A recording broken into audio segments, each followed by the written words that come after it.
Hey folks, Steve here with another Red Strike video. This is going to be turn one, at least turn one. Maybe it'll be more, maybe it'll be the rest of the scenario. I don't know. It's going to depend how much I'm talking, how much I'm showing on camera. There is enough detail here I could dive really deep if I really wanted to, but we're gonna get through what we can.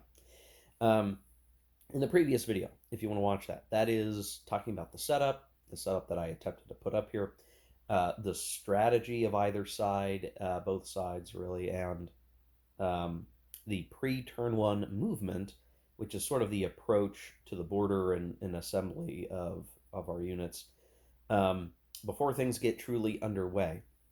Now, I did forget, or I just didn't really talk much about. I'm going to adjust the camera here. I did talk a lot about the Soviet air assignments. And what's interesting is just due to the types of planes that we have available, I have kind of what I feel is more fighters than real bombers. We've got a couple of units that can both do bombardment and also have okay air to air or even better air to air. Um, and so I do have a number of offensive packages sort of set up to sortie, but I also have interceptors, which as compared to NATO, NATO doesn't have as many interceptors, and I guess I would have expected the opposite coming in, but I've decided to set up this way just because I'm basing my decisions off the plane's capabilities. I don't want to send a plane on a mission it's not going to do very good on, because that's just using up supply. So, like, why bombard with a value of two when I'm very likely going to miss? And even if I don't miss, it's very likely that ECM response will cause those strikes to miss, or at least, I'm going to have a hard time doing anything. So why spend the two supply trying a mission that's almost certainly going to fail? I'd rather have a two bombardment plane, but three anti air be a sort of last reserve interceptor, because certainly NATO is going to be trying to bomb our stuff. So yeah, let's have some interceptors. We want to protect our ground units that need to be operating on the offense. So just something to point out. I had mentioned the NATO air setup before. I didn't cover Soviets as much. Um, the idea here being, again, referencing back to the strategy, because the Soviets are on the offensive and they have a lot of combat power that they can throw around, though it is concentrated. Um, we're actually advantaged in trying as NATO to strike them and disrupt them as much as we can, especially once they've taken their first ground hit that will flip them. So we have a lot of offensive packages as NATO. So to protect our ground forces, the Soviets are going to be leaning more on some interceptors, though they still have, I should point out, plenty of offensive air capability. Just to kind of show what some of these are like. A whole bunch of offensive capability here. Some of those are escorts, but um, there you go. I've basically gone almost wherever possible. Every plane that would be going on a strike mission is going to have an escort. That is just a default that I'm pursuing. I don't want to send anything unescorted, because I suspect that they're going to get chewed up um, more if we don't. So and I have to pretend like I don't know what the other side is doing. So there's a certain level of precaution that both sides are taking. I'm doing what I can in a saltier situation, guys. And then again, they're a big factor here is going to be our uh, our air defense networks in what is in place. You can kind of see some of those things listed out here. We do want to try to disrupt the air defense networks as both sides. So those are prime targets early because we do want to reduce air defense. We do want to reduce detection capability. And in fact, if NATO can do that, they're going to be generally better off trying to send their planes through here where there's not as much detection capability to strike the Soviet air bases and all that good stuff. So keep that in mind. Just this is the sort of operational strategic situation that has developed. Um, and again, we're we're flying CAP here as NATO. There's some early warning planes for the Soviets. We have early warning plane for NATO, and we've spent the supply for CAP. We don't spend supply for the early warning planes, which I find a bit odd because you'd think you'd have to spend something, but you don't. So that's good. So we've already had a little bit of NATO supply expenditure. NATO has less supply, but we'll see how badly we burn through our supply as we get rolling here. I think the first turn is probably going to be the most expensive supply turns because we are going to be doing a lot of deliberate defenses and deliberate attacks that are the most important. This system ultimately, I feel, seems to kind of put the greatest importance on the first clash because out of that first clash, and because both sides want to win that first clash, you're spending a lot of supply for a deliberate attack formation. You're going to spend probably a lot of supply on a deliberate defense formation. You're going to throw in a lot of your resources at that first contact because the winner of that first contact gets the battle hardened status here that we've seen. The reverse side is red. I always forget to use because I just treat this as a default color. But you get this, and that is so helpful for the rest of the campaign is to have your units become battle hardened. So this very first turn, right along this line where we're going to be probably conducting our combats, will be the most important at the outset because it's going to drive the momentum. If for some reason, just as an example, these guys, let's go worst case scenario as the Soviets, if each one of these big meaty units loses its battle, okay, right? So let's just say we roll, a snake eye one type of situation and we get a poor result or however things shake out. If those guys were to lose their combat, they're certainly taking a step loss, which means they're going to flip. They're going to lose a lot of combat strength on that first flip, like huge amounts of combat strength. Very brutal. And then the defenders are going to get, battles one marker increasing, which could shift initiative, which would be very bad for the Soviets. And then in addition to that, the defenders will get that battle hardened marker on its units. And it's hard enough attacking defenders, right? And of course, there's tons of terrain here. If the defenders become battle hardened, it is going to be really, really difficult for the Soviets to make further advances at that point. So that is why on turn one, as the offensive player, the Soviets, we need to throw everything we can on each combat to make sure we get some battle hardened status going and we get some good localized advantages that will last us through the rest of the turns. As the NATO forces, we're going to try to do the same thing, right? Throw as many advantages in that first combat, try to stop that victory. But if we start looking at the odds, and if we work out the numbers, which I can sit here quietly and do off camera, you guys don't need to see that. I might not actually throw a lot in to some of these combats because there's no way for us to win. We might as well cut our losses and accept that we might lose a unit if it means that we're going to burn. We don't spend a lot of supply. The Soviets spend a lot of supply. They gain a little, but we maintain cohesion of everything else to strike back and counterattacks, that sort of thing. I don't know that I have the right answer to all these if, whens, hows, if then statements here, but we're gonna play through and find out. For this video, I'm not going to spend all the time talking about everything that I'm doing with the counters.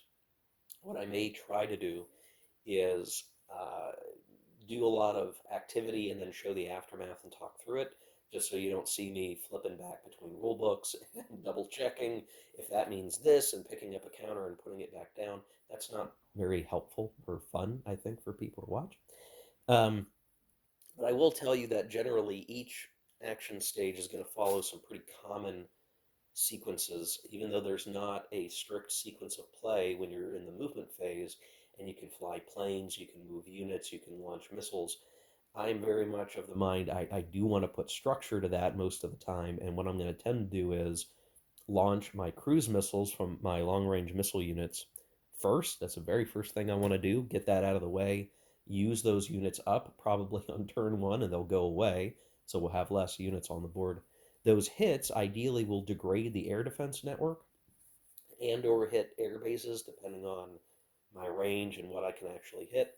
And, and if I can't hit those things because they're too far away, because we do have some shorter range LRMUs, we're going to use them on units and or HQs to degrade their support capability over time.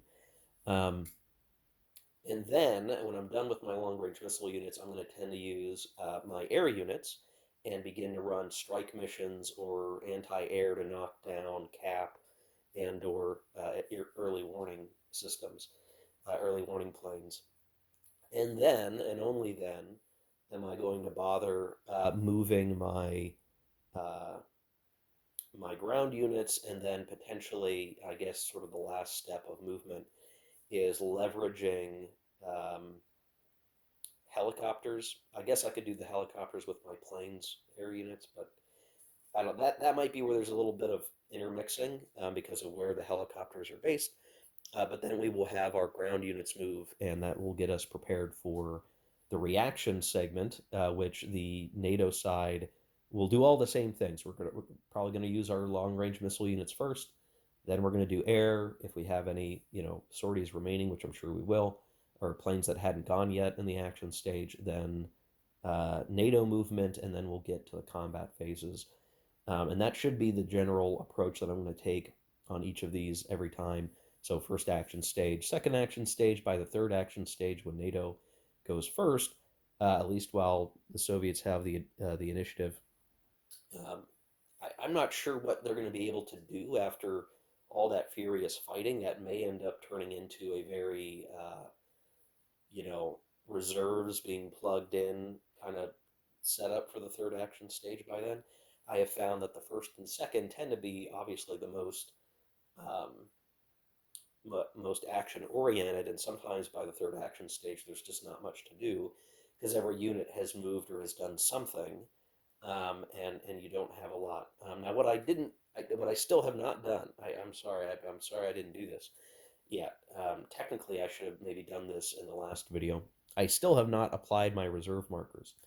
So maybe what I'll do here, this is a fine intro to talk about all these things that are about to start. I'm going to go get my reserve markers deployed. And just so you're aware, we have a lot of HQs on the board that influence this. You can see command range is going to matter, and then we have the reserve capacity. Um, so, if we have a core army, an army can have six, and uh, 3, 1, 6, 3, 1. Basically, the biggest HQ can do six. The medium for either side is three. The smallest HQs can have one, which should generally mean not every unit, could get a reserve marker. And I'll have to think carefully about where I actually want to put those.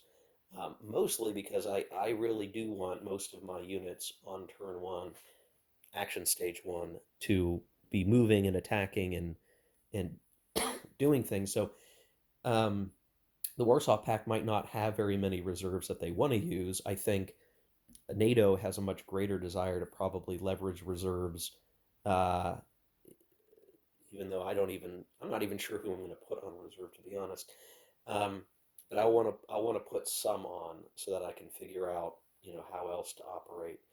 Um, it could very well be uh, that, well, some of these guys back here, I probably want to put in reserve, depending on where the Warsaw Pact gets up to. So anyway, I'm going to go do that. We'll get the reserve markers up, and then we'll get started in earnest here, folks.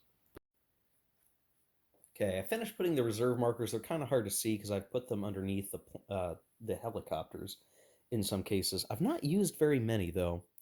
I've put a couple around where ideally what should happen or what could happen is like I'll send the ground unit that is here into these two hexes, try to push this guy back or knock him down, and then this guy can kind of follow up and maybe swing over this way so that we're attacking this unit, not from behind a river. So I'm leaving myself a little bit of options here, a little bit uh, a little bit of flexibility. Some over here, just because I'm not sure what else to do with this guy. I kind of want to swing him down this way so that there's something covering this gap. But these guys are, I mean, they're basically just to keep NATO from doing anything weird. Um, uh, and I had to set up back here because this is a country border, I believe, and there's a restriction on that. Anyway, uh, so there's a few out here for NATO. I have them in a few choice locations where I would like to use my own missile batteries where I can, on the first action stage, which requires us to put the reserve markers on them now, I believe. So NATO's using more reserve markers to kind of put our response capability on high alert, so much more advantageous. Where the Warsaw Pact, the Soviets really want to use their units in the first action stage. They really want everybody kind of moving and grooving with just a little bit of backup for the second and third action stages to plug any unfortunate gaps or weird situations. NATO has to put a lot more reserve markers on the map because we want them to be able to react to where the Soviets concentrate for combat if we can, and to make sure that we can use some of our own units during the reaction movement stage to phase, I should say, to launch our own missile strikes and kind of counter the advance of the Soviet formation. So um, that's the reasoning why I've put the reserve markers where they are. They're a little bit hard to see. I don't want to dig out each one, but so you understand the intent there. It's just getting back to the strategic thing. Like NATO to win, NATO just needs to, for lack of a better word, catch the Soviets. They need to be a glove, and the Soviets are a baseball. We're going to catch them and try to reduce their momentum and force, soften the impact wherever we can, so that we are not being pushed up against the Rhine back here. And we don't need to like destroy the Soviet army. We don't need to encircle and then advance into East Germany or anything. We just need to stop and slow down the Soviets to win. So keep that in mind as I'm playing. I'm not necessarily trying, though it would be great, let's say, to destroy this Soviet armor division. Like, that would be great. Let's destroy the armor division if we can. But I don't need to. And if I get to the point where that unit is so banged up that they're down to 5 or 4 strength, I might not need to spend any more supply trying to destroy that unit. Their offensive capability is maybe banged up. If they can't get any good odds against the defenders at that point, if I've managed to maintain some defensive force, I don't need to overdo it eliminating that unit. Only if he's going to be able to team up with his buddies and get a decent combat ratio on us. So that's the key. Soften the blow, try to chip away the point of the spear. If we can blunt it and hold and maintain position and good terrain ahead of, in front of the Rhine, we're going to win as NATO. So that's our goal for this Fulda Gap situation. So anyway, I think with all that complete, guys, we can actually get like actually started first action stage. So I'm going to get that started off camera here. I will chime back in, and you'll see it in just a second, at some obvious logical place where I can explain what's going on. It's likely going to be in the aftermath of me firing all of my long range missiles. I'm going to just go hog wild trying to knock down the support capability of the NATO forces in this region, knock down their air defense, knock down maybe some choice units that would be really great to hurt, and or HQs, that sort of thing. So I'll go do that. We'll come back and show kind of where things are progressing. Okay, here we are after just a part, just the beginning of our first action stage, where I have used all. Let me try to get this on camera. I used all of our long-range missile units, removing them from the map because they have fired every uh, thing that they had, and have actually done some pretty significant damage. So the idea was we would use long-range missile units on installations as well as air bases and disrupt basically NATO air defense capability as much as we possibly could, and we've actually done a huge amount of damage. I've also rolled very luckily. I've hit on nearly everything, which in some cases that was surprising because while I did try to recon most things, there was a couple shots at Zweibrücken where I just got crazy good luck. So we'll say we did a pretty good job there. Well executed plan. We had a couple of misses, but basically the damage is significant. Now, just to show, we hit these air bases, so we've done step losses to the planes. They've lost to sortie. Some of these air bases are sizable, but every hit we take on one of these air bases reduces their capacity. So while we've not completely eliminated NATO's ability to field air, it's been heavily suppressed. We've actually destroyed planes that were based at Furzfeld and have this overcapacity in terms of damage. We've done a lot of damage to Han, and they have basically one weakened plane left that could try to go do something. Bitburg and oh boy, Spangdahlem. Similarly, I mean, this is a huge air base with 12 capacity, but we did end up doing 6 hits to it overall and have damaged a number of the planes here, reducing their effectiveness. Buchel, however you want to pronounce that, it took 6 hits, eliminating its plane. So there's a little dead pile up here that has started. A lot of German planes have been eliminated. We also outright destroyed one of the air defense installations, and as it stands right now, technically, the air defense network. Uh, there's this guy who's taken 3 hits. He has 1 step left, effectively. There was a unit here, or one aspect of the air defense network, and it just got blown away, basically. So currently, the air defense network has 7 hits total. It is inoperable, which means that there's no auto detection of our air units when they fly. Now, there are tons of units around here that could potentially um, do detection, but if I try to maneuver my flight plans accordingly, I may be able to get away with launching some concerted strikes. Now, what I could try to do, and this is sort of the next step now, is it's still the active players, initiative segment, um, Warsaw Pact's initiative segment. So we've done our long range missile units. We can now fly our air on air missions, and we can still be doing ground unit movement. But I'm going to wait until I've done a lot of the air stuff that I want to do, because at this point, what I would hope to be able to do, I have to make a decision. Do I use my air to basically destroy. Oh, and by the way, I've used up all my recon points. I did that first. So we reconned. I actually did lose many of my recon points, so those have been used up, unfortunately. Um, but now that I've gotten my long range missiles done, I have to decide, for my air units, do I try to kick the air bases while they're down of NATO and basically fly some deep missions back here and try to further disrupt um, these air bases. I could certainly try to do that. There's almost no reason not to try, because if I can knock out the air almost in totality, what that can enable me to do is have control of the skies through turns 2 and 3 without even needing to run interceptions or escorts, and I could just be bombing the heck out of whatever I want and focusing fire on particular parts of the line that may be weakened or will give us the most benefit for reductions.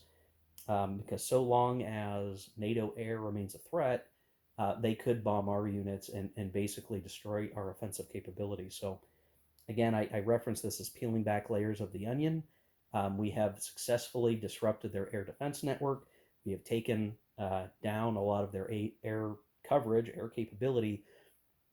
I think I want to focus, if I can, on making permanent our air superiority, basically, and try to knock out at least the air bases such that they're not going to be able to actually send any planes up because they are so damaged. They can't even sortie planes off the air bases. That's the other thing. I can do step losses to the planes. I can destroy some of them. Main thing is just ratcheting up hits on the air base so they actually can't fly anything out of them. That will keep us in air superiority mode, and be able to run, further disruptions over the life of the next couple of turns. So I want to think of that. Bitburg and Spangdahlem uh, has 6 more hits before it's out of capacity, so that's definitely a target worthwhile.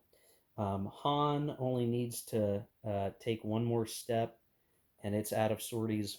Um, Rammstein and Sembach, um, they need to be brought down 5 more steps of losses. So there's definitely a challenge here now because they're reconned. At least some of them are reconned. That can enable us to get some better hits on those air bases and really drive down their capacity. So I think that's a next step I want to do. I want to look at that, see what I can do. Again, these planes are going to come flying, and like all these NATO units are going to potentially be able to roll detection. And as soon as they do, we can try interception or we can try anti-air fire. All the ground units have at least something for anti-air. We could try to bring down those planes. So it's not without risk. We avoided auto detection, but now these flights to disrupt the air bases now, there is potentially danger. The other thing is there is still cap out here. So if they do get detected, we have a cap response. We still have our early warning plane that's out there. Basically, couldn't stop the missiles, but there's a decent capability to detect and intercept, unless we're particularly lucky.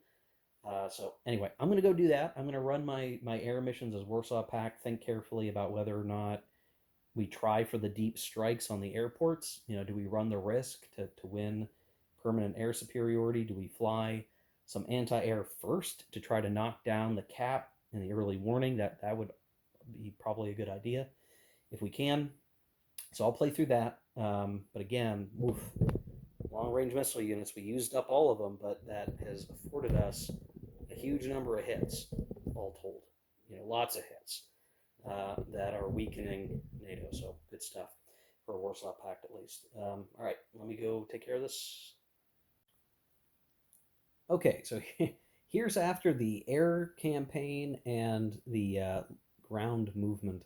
So it's really interesting. I mean, once you take down the air defense network, you would think, hey, maybe I can get in here and really bang stuff up. But the reality is, even the ground units and HQ still have pretty darn good detection capability, and you actually have to make it past units. No matter which way you take, like you are going to go in the detection range of the ground units, and if you get detected, you can suffer the anti-air fire. You see that the blue square. There are a lot of units with something of anti-air capability, um, and we had to dip and dodge our way past that for a number of different flight missions to get over NATO territory and into the backfield with their air bases. Um, and the key thing has been that while their intercept capability is not much, NATO did fly some interceptions, but all things told, while we've taken some scuff marks on our Warsaw Pact units, we've managed to do quite a bit of damage to the airfields of NATO. Right now, Bushel is inoperable, no planes. Bitburg and Spangdahlem, um, it has 8 hits. It has a capacity of 12, so it can only field 4 units. It does have some planes left, so that was really kind of the big primary NATO air base. They still have some air capability.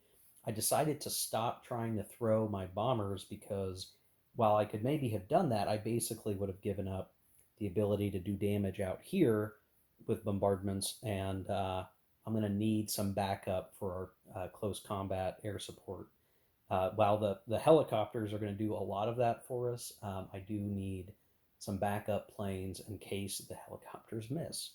Um, let's see. Han is mostly disrupted. It still has one step left. Fursfeld out of commission. Rammstein and Sembach is out of commission, and all of their units are basically, you know, inoperable. Zweibrücken still has one capacity. So all things told, there's still what, four, five, six capacity of air left. There still are some units that are going to have sorties. So NATO, when we get to the reaction segment, are going to be able to fly their own missions. But granted, their planes are beat up. They've suffered step losses, which means their attack ratings are worse. They're only going to be able to send so many. And I still have a pretty good setup of interceptors that may be able to uh, prove a challenge to the NATO forces. Now, I'm not sure, just due to the way that the ranges are going to work, that any interceptors we fly as the Soviets right now would be able to catch NATO planes, depending on when they're detected. So that's kind of one thing we need to think about and keep in mind that that's going to prove a challenge. But still, I feel like the NATO air have been pummeled. And then we've done our movements here, and really the main thing is I kind of want to hold here. I want to try to disrupt and hold, and I've kind of made the tacit choice here to focus on the north with the idea I'm going to kind of cut through, knock out these West Germans, and then kind of push down on this road and rail line here, hold or disrupt, and then try to run one of these guys along the edge of the map into this hex. That's what I'm thinking I'm going to try to do.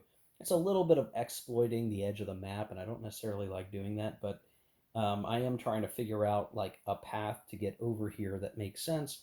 The West Germans aren't necessarily very strong, um, and I've got enough forces lined up to do, I would say, a decent job of trying to crack our way through here. We'll have to see. Now, NATO still has their own long range missile units, which have not fired yet. We're going to have to make some decisions in the reaction segment of what to focus on as NATO. But that's it there for Warsaw Pact's first initiative segment. And, I think this is pretty good. We want the combat phase to go well, and really it's going to be up to NATO now. They can only really operate with our reserve units. There's a handful out here, some of which are hidden underneath other counters. Um, we're going to be able to operate a little bit with those guys, see if we can, maneuver units into better hexes to support on defense. Not that we've got a lot of options to do that. So the reaction segment is going to be straightforward. If I look around, like, this guy's gonna maybe move away or join up with this guy to make it a harder hex to attack. This guy might similarly move into here. This guy is actually long range missile unit, so he's probably going to fire somewhere and try to make use of it. We may run some planes, I'm not sure. So I'm just going to go play through the whole NATO reaction and just play it through, and then when we come back, we'll cover the combats, or maybe I'll just play through the combats. I think I'm getting kind of long in my explanation here, guys. So I'm going to play through the rest of the first action stage, maybe, is really what I should do, and see what I can make happen, and then we'll continue on into the second action stage. Okay, here we are at the end of the first action stage. I've done combat. So NATO long range missile units and what little air they really felt like they could still spend were trying to do, pot shot damage to the Soviets, just to help bring down their strength, so that after first contact, if those Soviet units ever flip, they'll be that much weaker. So like it always pays to try to do hits on ground units, even if they're not flipped yet. Because if they do flip eventually, that will give you A lot that, all that work will pay off. So they've tried to do that. The Soviets really had just a handful of targeted attacks to try to break a line someplace, and they didn't always go where I wanted them to. So, or go the way that I wanted them to, rather. So we had two stacks attacking here. Um, Deliberate attacks, deliberate defense, artillery on both sides, close air combat support, the whole thing, diving deep into it, and the reality has been that we rolled basically equal losses for both sides, resulting in no battle won and no battle hardened, which is not good. I think the Soviets would have liked to have picked something up here, strengthen these units, and then be able to kind of push around and cut off some of the 12th Panzer Division and 3rd ID here and just cause havoc. And they didn't really get to do that. Not ideal, not the best situation we could have hoped for. So didn't really go the way we would have maybe wanted it to. Here, kind of same story. The terrain really helped NATO, so it was another push result, which is not what the Soviets need and want right now. Up here against the West Germans, they did much better. So completely eliminated a unit here. So we had a Panzer 12 Panzer Division regiment that oh no, I'm sorry, that's not the unit that was destroyed. That's my bad, guys. A different unit was destroyed. It was this guy. Second Panzer Grenadier, and it was a brigade. Totally wiped out. We rolled high. We had good bonuses there. Wiped out, and we advanced from here to here. We got some battle hardened status. Up here, we similarly did plenty of damage to the West Germans up here, but not quite enough to totally destroy the unit. Though it is battered and beaten, and again, we got some battle hardened status. So long as we can keep our formations moving there, the battle hardened status is going to help us out a lot. Even if we're taking some of that chip damage on some flips, which we did suffer in a couple of spots. I'm not sure there's much I can do really about that. It's just part of the reality of combat, ground combat. But you can already start to see kind of, while I'm not seeing big gains down here, we're already nearly going to kind of punch through into this northern approach. And if I can get properly onto this road network, we're going to be running down to victory if we can push. So right now already as NATO, I'm thinking, okay, I kind of need to survive this next action stage. And then when we get to the third action stage, I'm going to have to do some kind of general retreat pivot and try to cut off wherever they've gotten to with this. I'm not sure exactly if we should be too alarmed yet. It's only the first turn, and the big splash is happening. But I actually feel pretty good about NATO's defense right now because we still have a lot of units that are not engaged yet that can throw up barriers, and we have some opportunities to again make use of the brittle Soviet formations.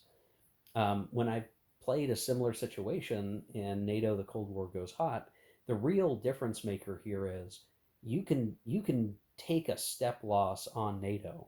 You can go 1-to-1 step losses on NATO, and you tend to have survivability over all the units that are present. You can kind of cushion the blows where the Soviets tend to not be able to take the hits. So that battle hardened status is so important to give us extra shifts in combat. The reality is, every step lost on the Warsaw Pact is just really, really bad. Like they can't afford to lose too many. Where, again, for NATO, they can afford to take some chip losses here and there. So long as they're holding the line, taking good defensive spots on the map that allow them to double their combat strength, which a lot of the time that is happening. And they can even choose to, instead of retreating, take another step loss potentially. So it really is incumbent on the Soviets to burn through steps. and create holes and try to break through and exploit. We just haven't seen all of that yet. But we're going to try to follow through, pushing again around this corner. We'll see what happens. Um, so, yeah, that's the first action stage done. The second action stage, very much like the first, we're going to end up needing to uh, operate with our units. We have a couple of reserves that we're going to be able to move around. It's not many, and they're really there to kind of catch an uh-oh, which hasn't really happened yet. So it's going to be a pretty quick, I think, second action stage. I may just simply play through the first act or the second action stage in totality off camera and show you the result, because I think what we're going to see, because we're not going to be moving around that much more stuff, is more combats and really cleaning up here, seeing if there's any other shots that we can be taking with our air, and vice versa, to continue to make some progress. So that's the goal. Um, yeah, we'll see you when we're done with that. Okay, guys, here we are at the end of the second action stage of turn one.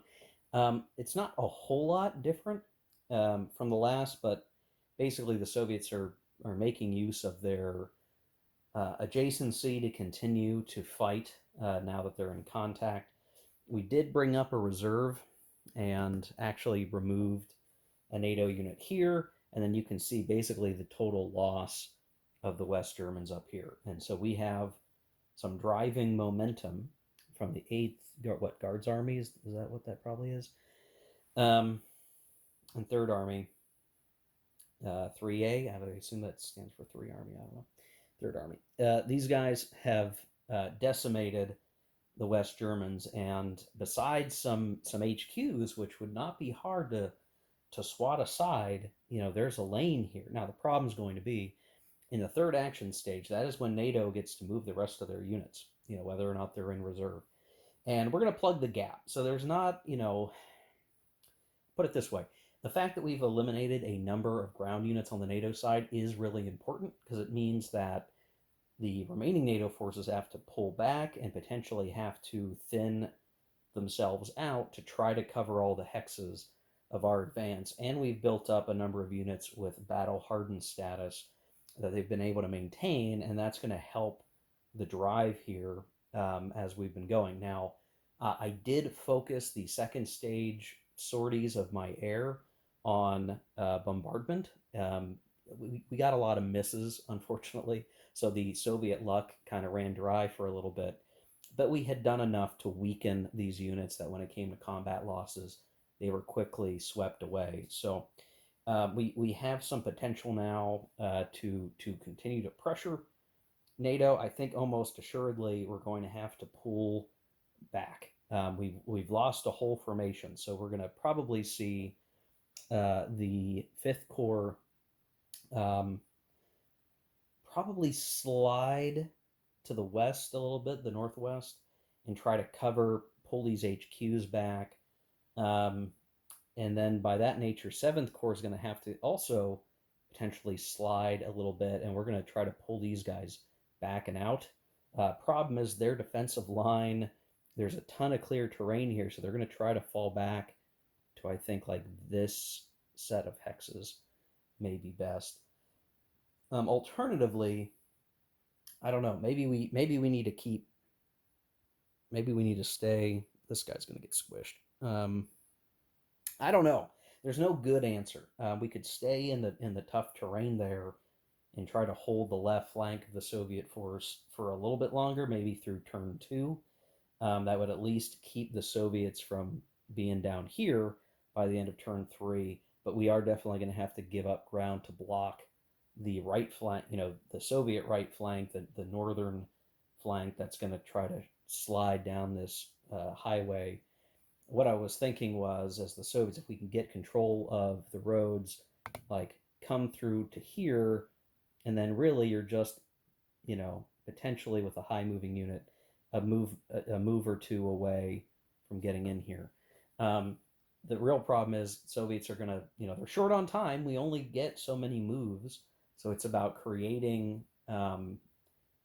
creating the space for follow-on movement with reserves, and we've only now just broken the NATO line. So the timer is still ticking. It is not a no one's got the ideal situation yet. This is all very touch and go. So I'm going to go handle the third action stage off camera. Again, this is the NATO movement. I strongly suspect that NATO will want to pull away from any possible combats or for what, well, I don't know. Here and here, they're reasonably safe. And I'm not sure, we're probably going to pull these guys back if we can. I'll have to see, what the situation really will be for them. But they're going to pull back. They're going to try to reestablish a new defensive line. And they just need to, play for time, play for losses, and delay the Soviets to win. So they're certainly going to try to do that. Shame that the Germans got squished, but it just wasn't going to go any other way, I guess, with all the supply that we're spending. I should talk about the supply. So the Soviets started with 300 supply. As of right now, they're down to 215. So they've spent a little under a third of their supply. I've been pretty good about spending supply correctly. I don't know if it's possible I could have missed something and not spent it, but they spent about a third of their supply so far, and they're probably not going to spend much more on the third action stage. So they're kind of keeping a decent pace of their supply usage. NATO is kind of in trouble now. They started with 200, which is a lot less. They're down to 149. They've not been flying as much air, which is a big part of that. But 149, I mean that's a quarter of their supply, so you could say as a ratio. The problem is the NATO forces will bottom out, and the more NATO forces we use on the attack, if we attack, that's going to be a greater supply expenditure. So far, I don't feel like I'm going to bottom out of supply, but by the third turn, we're probably going to be running pretty close to empty, and it's going to be really important to understand, like, what can we do. The other thing I need to think about at the end of the turn is using supply to repair our air bases, which might not get us a whole lot, to be honest. So that's the real conundrum. So, okay, we'll go play the third action stage, and we'll show the results of that, and we'll be wrapping up the video, I'm sure, right after that. Okay, folks, here we are at the end of the third action stage, and actually the end of the end stage 2. Not a whole lot has really happened here. It was sort of a last opportunity for any remnant planes to fly what missions they could, but otherwise this featured NATO pulling back. So as I described a little bit ago, the Fifth Corps is operating to try to hold the left flank of the NATO position. An intermixing of 7th Corps and the 12th Panzer Division are operating, all part of CENTAG, operating here as best that they really can. But at this point, we're just choosing hexes that offer good defensive terrain. There's a couple of gaps. That's okay because the Soviets are going to run into the Zoks. They're not going to be able to ooze through right away. So we at least have something here. Now, is this the ideal defense? I don't know. I don't think so. Maybe not. The important thing is we are going to be getting some reinforcements potentially. So I'm definitely going to be trying to look at, how can I make use of the reinforcements that can bolster some of the weaker areas that will certainly come up here, or at least create some backstops. I mean, if I layer units behind the main line, even if the units that are defeated in the front fall apart, I've at least got secondary lines of defense. But there's really not much here. I'm kind of defending as best as I can. The only saving grace being that several Soviet units have taken their step losses such that they are flipped, and I'm not playing with some of the optional rules that would allow us to fiddle with a bit more. I'm choosing not to layer on too many optional rules, just because that's just going to increase the complexity, and I think I'm at a fine spot for complexity. It doesn't look like that much on the board, guys, compared to like a lot of other big games, but the depth of the game is important. Like there's a lot more to fiddle and mess with than even I would say OCS, just because of how specific all these game capabilities really are that you're trying to apply in a given context. So that's it. The important thing that occurs at end stage is repairing, both repairing plane units and repairing air bases. I've decided to go ahead and repair my air bases and try to repair um, what planes I can. Some of my air bases are empty, and so I'm not repairing any steps. But anywhere that had planes based, I'm going to do that. You can rebase planes, but it takes up time we don't have. Um, so I can only do one step on an airbase per turn, basically, which doesn't restore that many capacity to us for flying NATO air. And if you repair any planes, they actually can't operate on the next turn. So basically, I'm trying to repair air bases to open up capacity. I'll do that at the end of turn two as well, with the hope that I have something of an air force to kind of use on the turn of decision, which will probably be turn three, to just do everything I can to stop the Soviets from making it across the Rhine. So we're accepting some risk here. Basically leave the skies, in control of the Soviets and force them to decide, do they use their planes on further disrupting our air bases, which I mean they probably could at this point.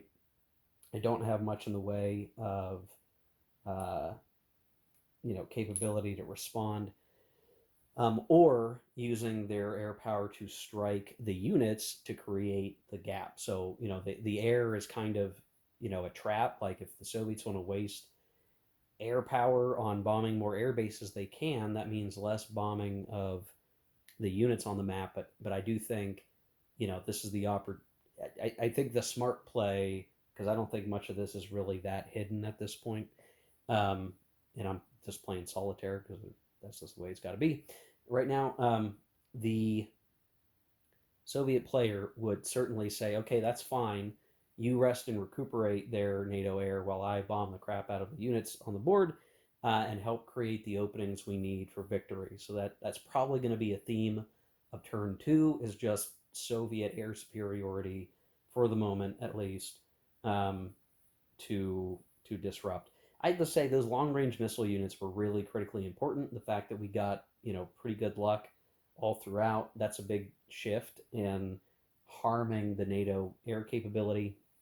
Now, granted, NATO air did do step losses out here to the Soviets, so they're that again the point of that spear is going to get dulled very quickly. Already, that's happened in a few places, but the northern advance is really where we still have a lot of potent Soviet capability, and we're going to need to make use of that.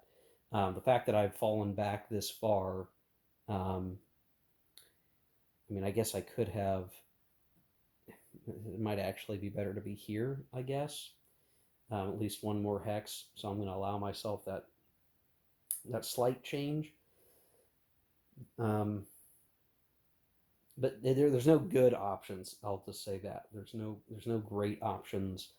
It's just line up where we can. We're very defensive. I mean, this is a scenario, the Fulda Gap here, where NATO has unfortunately been on the receiving end of a lot of the punishment. They can best do reaction, so it's not quite as fun for them as it probably is for the Soviets, where we're really tactfully trying to use all of our weapon systems to crack the line and destroy defensive capability.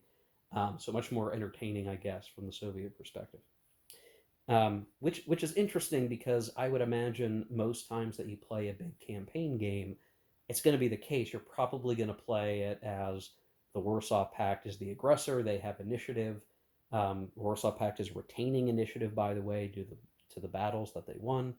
Um, they in a big campaign game, you'd have the same thing. You'd kind of have advantage to the Warsaw Pact for at least the first little while, and that's probably going to be very punishing in those early turns where NATO can't do much but hope that they can salvage, repair, reconstitute their forces, and then potentially counterattack or dig in.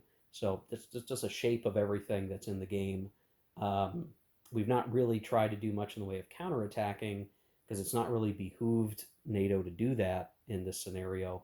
Whereas in NATO, the Cold War goes hot. I at least felt like counterattacking could prove very valuable. Here, it's just tougher to counterattack, at least in the way that the game systems are coming together in this scenario. So anyway, guys, I think that's going to do it for this video. So all of turn one covered. We're going to be going into turn two in the next video, and we'll see you in that one. So yeah, hope you enjoyed the video. It is a little bit different than the exercise scenarios. There's just a lot more to do doing that off camera, but this at least gives you a look at how a bigger, fully fledged scenario can go. We're going to continue on to turn two and three and get things going. So yeah, thanks for watching, guys. Take care. Keep gaming. See you in the next one.